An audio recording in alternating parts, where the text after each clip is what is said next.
ಅದು ಬಿಜೆಪಿ ಸರ್ಕಾರ ಇರುವಾಗ ಅಂತ ಮುಂಚೆ ಹೇಳಿದೆ. ಅದು ಕೋರ್ಟಲ್ಲೂ ಕೇಸ್ ಇದೆ. ಒಂದ್ ನಿಮಿಷ ಇಲ್ಲ ಸರ್, ಕೊಟ್ಟಿಲ್ಲ ಸರ್. ನಾವ್ ಹೆಂಗೆ ಒಂದ್ ನಿಮಿಷ ನಾವು ನೋಟಿಸ್ ಕೊಟ್ಟಿಲ್ಲ. ಅದಕ್ಕೆ ನಾವು ಒಪ್ಕೊಳ್ಳಿದ್ರೆ ಹೆಂಗ್ ಒಪ್ಕೊಳ್ಳೋದು?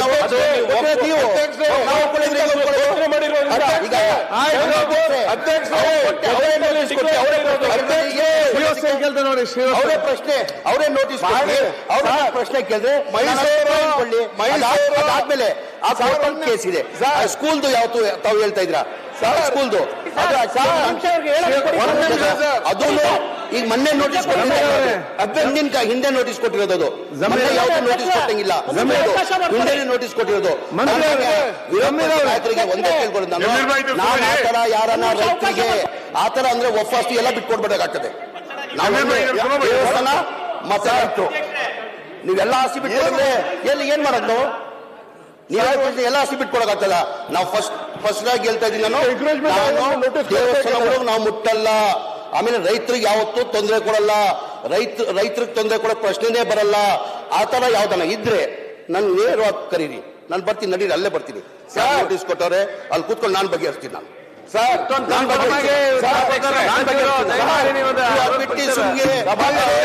ಮಾಧ್ಯಮದಲ್ಲಿ ಮಾತಾಡೋದು ಸರಿ ಇಲ್ಲ ಅಂತ ಹೇಳ್ತಾರೆ. ನಿಮ್ಮಲ್ಲಿ ನಾನು ಮನವಿ ಮಾಡ್ಕೊಳ್ಳೋದು ಅಶೋಕನ ನೀವು ಮಾಡ್ಬೇಕು, ನಾವು ರಾಜಕೀಯ ಮಾಡ್ಬೇಕು. ಇದ್ದಲ್ಲಿ ರಾಜಕೀಯ ಮಾಡೋದು ಬೇಡ ಅಂತ ನಿಮ್ಮಲ್ಲಿ ಕೈ ಜೋಡಿಸಿ ಮನವಿ ಮಾಡಿ ಕೇಳ್ತೀನಿ. ಕೈ ಜೋಡಿಸಿ ಮನವಿ ಮಾಡಿ ಕೇಳ್ತೀನಿ. ಬನ್ನಿ ನೋಡಿ, ರಾಜಕೀಯ ಮಾಡಿ ಇಶ್ಯೂ ಇಲ್ಲಾಂದ್ರೆ ನೀವು ಕೇಳಿದ್ದಾವು. ಜನ ಬೇಸತ್ತಿದ್ದಾರೆ, ಜನ ಬೇಸತ್ತಿದ್ದಾರೆ. ಇದು ಕೇಳಿ ಅಶೋಕ್ ಸರ್, ಅಶೋಕ್ ಒಂದಿಗೆ ನಾನು ಮಾತು ಇದೆ.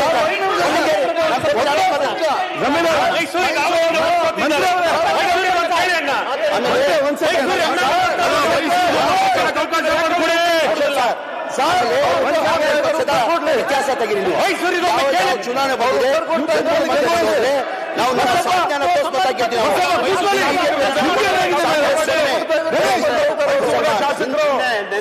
ಗಣೇಶ್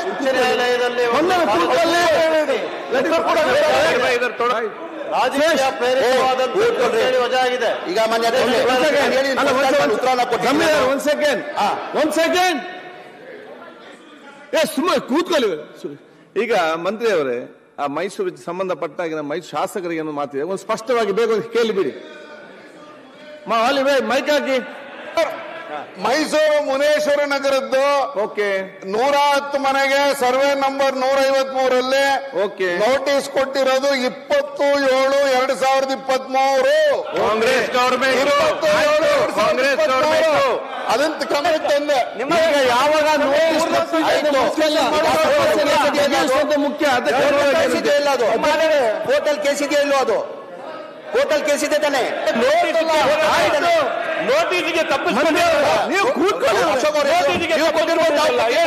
ನಾನು ಅದಕ್ಕೆ ಒಪ್ಕೊಂಡೆ.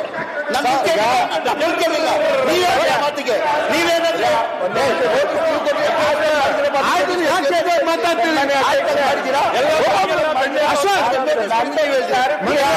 ಅಶೋಕ್ ಸರ್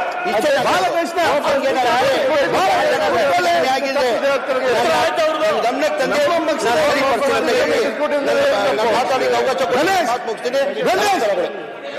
ಗಣೇಶ್ ಕೂತ್ಕೊಳ್ಳಿ. ಆಸಿಫ್ ಕೂತ್ಕೊಳ್ಳಿ. ನೋಡಿ, ನೀವು ಆಡಳಿತ ಪಕ್ಷದ ನೀವು ಕೂತ್ಕೊಳ್ಳಿ. ಗಣೇಶ್, ನೀವು ಆಡಳಿತ ಪಕ್ಷದ ಮಂತ್ರಿ ಉತ್ತರ ಕೊಡುವಾಗ ಅವ್ರು ಏನದು ಅಂತ ಕೇಳಿಕೊಟ್ಟು ನೀವು ಅಲ್ಲಿ ಎದ್ದು ನಿಂತರೆ ಆಗುದಿಲ್ಲ. ಮಾನ್ಯ ಅಧ್ಯಕ್ಷರೇ, 2-3 ವಿಚಾರಗಳನ್ನ ಬಹಳ ಸ್ಪಷ್ಟಪಡಿಸಿದ್ದಾರೆ ಮಾನ್ಯ ವಕ್ಫ್ ಮಿನಿಸ್ಟ್ರು ಮತ್ತೆ ಅಲ್ಪಸಂಖ್ಯಾತರ ಅಭಿವೃದ್ಧಿ ಮಂತ್ರಿ. 2-3 ವಿಚಾರಗಳನ್ನು ಬಹಳ ಸ್ಪಷ್ಟಪಡಿಸಿದ್ದಾರೆ. ಒಂದು ವೇಳೆ ದೇವಸ್ಥಾನಗಳ ಆಸ್ತಿ ಇದ್ರೆ, ಅದು ಪ್ರಾಪರ್ಟಿ ಆಗಿದ್ರೆ, ಅಂಥ ಪ್ರಾಪರ್ಟಿಗಳನ್ನು ನಾವು ಮುಟ್ಟಕ್ಕೆ ಹೋಗಲ್ಲ. ಒಂದು ವೇಳೆ ನೋಟಿಸ್ ಕೊಟ್ಟಿದ್ರು ಕೂಡ ನೋಟಿಸನ್ನು ವಾಪಸ್ ತಗೋತೀವಿ. ಈಗಾಗಲೇ ನಾನು ಹೇಳಿದ್ದೀನಿ, ಯಾರ್ಯಾರಿಗೂ ನೋಟಿಸ್ ಕೊಟ್ಟಿದ್ದೀರಿ, ರೈತರಿಗೆ ನೋಟಿಸ್ ಕೊಟ್ಟಿದ್ದೀರಿ, ಎಲ್ಲ ಜಿಲ್ಲಾಧಿಕಾರಿಗಳಿಗೂ ಹೇಳಿದ್ದೀನಿ, ಅದನ್ನು ವಾಪಸ್ ತಗೊಳ್ಳಿ ಅಂತ ಹೇಳಿದ್ದೀನಿ. ಚೀಫ್ ಸೆಕ್ರೆಟರಿನೂ ಕೂಡ ಬರೆದಿದ್ದಾರೆ. ಅದು ಒಂದು. ಎರಡನೇದು, ಅದು ಮೈಸೂರದು ಒಂದು ಪ್ರಸ್ತಾಪ ಮಾಡಿದ್ದಾರೆ. ಅಶೋಕ ನಮ್ಮ ವಿಶ್ವೇಶ್ವರಯ್ಯ ಶಾಲೆದು ಅವರು ಮೈಸೂರದೊಂದು ಪ್ರಸ್ತಾಪ ಮಾಡಿದ್ದಾರೆ. ಮುನೇಶ್ವರ ನಗರ ಅದರದ್ದು ಪ್ರಸ್ತಾಪ ಮಾಡಿದ್ದೀರಿ. ಆಮೇಲೆ ಶ್ರೀರಂಗಪಟ್ಟಣದ್ದು ಪ್ರಸ್ತಾಪ ಮಾಡಿದ್ದೀರಿ. ಚಿಕ್ಕಬಳ್ಳಾಪುರದ್ದು ಪ್ರಸ್ತಾಪ ಮಾಡಿದ್ದೀರಿ. As revenue minister Krishna Byregowda will reply your questions because he is the concerned minister also, revenue minister. ಯಾಕೆ ಕೊಟ್ಟರು, ಏನಾಗಿದೆ ಪರಿಸ್ಥಿತಿ, ಕೊಟ್ಟ ಮೇಲೆ ಏನಾಯಿತು, ಇದು ಎಲ್ಲ ಕಾಲದಲ್ಲೂ ನೋಟಿಸ್ ಕೊಟ್ಟಿದ್ದಾರೆ. ನಾನು ಈಗ ಅದನ್ನು ಮತ್ತೆ ಹಿಂದಕ್ಕೂ ಹೋಗಲ್ಲ.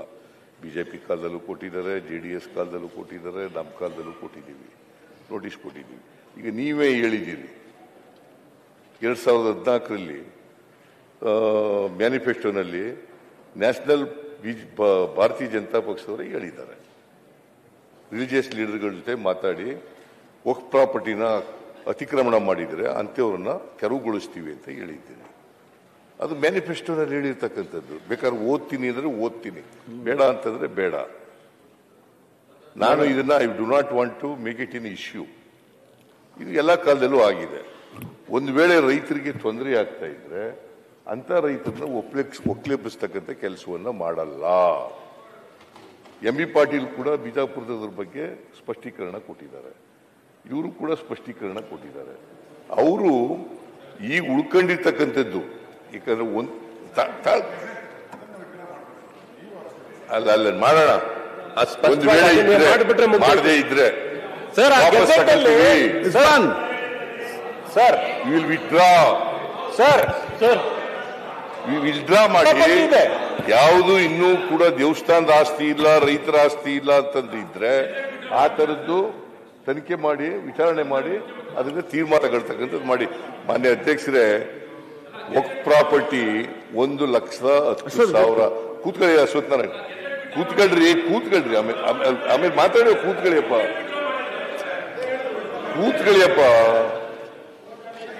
ವಕ್ಫ್ ಪ್ರಾಪರ್ಟಿ ಮಾನ್ಯ ಅಧ್ಯಕ್ಷರೇ 1,10,000 ಎಕರೆ ಅಷ್ಟು ಚಿಲ್ಲರೆ. ಈಗ ಉಳ್ಕೊಂಡಿರೋದು 20,000 ಎಕರೆ.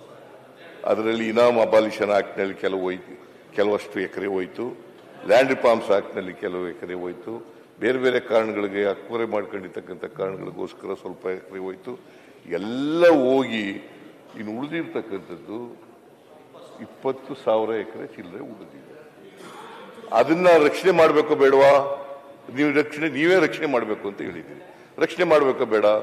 ಒಂದು ವೇಳೆ ಅದನ್ನು ರಕ್ಷಣೆ ಮಾಡುವಾಗ ಅತಾಚುರ್ಯದಿಂದ ಕಣ್ತಪ್ಪಿ ಏನಾದರೂ ನೋಟಿಸ್ಗಳು ಹೋಗಿದ್ರೆ, ರೈತರಿಗೆ ನೋಟಿಸ್ಗಳು ಒಪ್ಪಿಸ್ತಕ್ಕಂಥ ಕೆಲಸ ನಡೆದಿದ್ರೆ ಅದನ್ನು ಮಾಡೋಣ. ಹಿಂದೀಕರಣ ನಿಮ್ಮ ಕಾಲದಲ್ಲೂ ಆಗಿದೆ, ನಮ್ಮ ಕಾಲದಲ್ಲೂ ಆಗಿದೆ. ರೆವಿನ್ಯೂ ಡಾಕ್ಯುಮೆಂಟ್ RTC ತಿದ್ದುಪಡಿ ಮಾಡಿರ್ತಕ್ಕಂಥದ್ದು ಕಾಲಂ ನಂಬರ್ 9, ಕಾಲಂ ನಂಬರ್ 11 ನಿಮ್ಮ ಕಾಲದಲ್ಲೂ ಆಗಿದೆ, ನಮ್ಮ ಕಾಲದಲ್ಲೂ ಆಗಿದೆ. ಕಾನೂನು ಇತ್ತು ಅದಕ್ಕೋಸ್ಕರ ಮಾಡೋದು ಅಂತ ನೀವು ಹೇಳ್ತೀರಿ. ನಾವು ಯಾತಕ್ಕೆ ಮಾಡಿದ್ರು? ಕಾನೂನು ಇದ್ದದನ್ನ ಮಾಡಿದೀವಿ. It is A central act. ಕಾನೂನು ಇದ್ದದ್ರಿಂದ ಮಾಡಿದೀವಿ. ಅದರಿಂದ let mister Krishna Byregowda revenue ಮಂತ್ರಿ ಉಳಿದದಕ್ಕೆಲ್ಲ ಉತ್ತರ ಕೊಡ್ತಾರೆ. ನಿಮಗೆ ಸಮಾಧಾನ ಆಗೋ ರೀತಿಯಲ್ಲಿ ಅವರು ಉತ್ತರ ಕೊಡ್ತಾರೆ. ನ್ಯೂಸ್ ಫಸ್ಟ್ ನಿರ್ಭೀತಿಯಿಂದ ನಿಮ್ಮ ಪರವಾಗಿ.